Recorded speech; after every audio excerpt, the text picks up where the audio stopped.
Hello, my name is Bethany Hemmans, and I sing, act, and dance professionally for a living.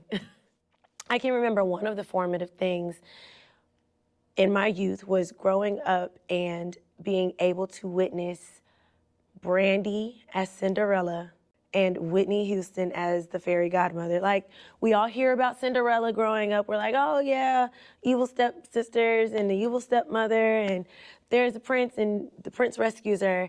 But like, seeing two of the most iconic and full-voiced singers acting in this movie with greats like Bernadette Peters, you and Whoopi Goldberg also somehow being in the mix.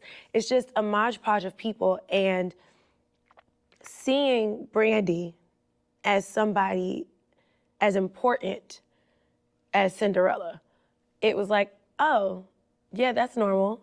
We can do that. It makes sense. And then the other point of my life around that same time, maybe a few years later, was seeing Zoe Saldana in the movie Center Stage as a Black woman who was a ballerina.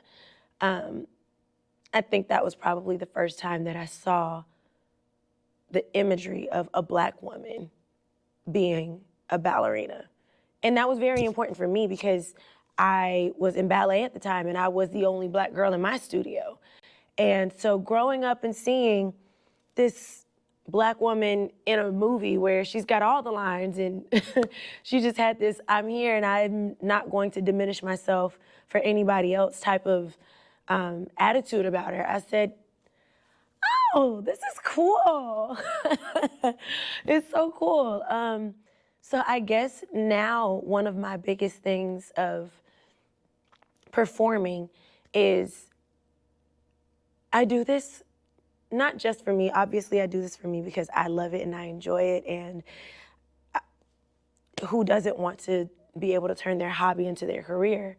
But also having the opportunity to a lot of times be, unfortunately still, the only Black person or the only Black woman on stage, and having little girls look at me that look like me, with brown skin, with kinky or coily hair, or even just full curls and just all ranges of the spectrum of brown, see somebody that looks like them on stage. And it melts my heart. It melts my heart because a lot of times Black and brown girls don't know that something like this is an option because we only see the global minority in this country being cast, all of the white faces, all of the white stories being told, and the only time we see Black people in stories is to talk about trauma a lot of times. So to be in a story where the center focus is not Black trauma, so being able to be a Black woman occupying these spaces and telling a wide range of stories, not just the stereotype, and being that representation for future generations, that's one of my biggest motivators.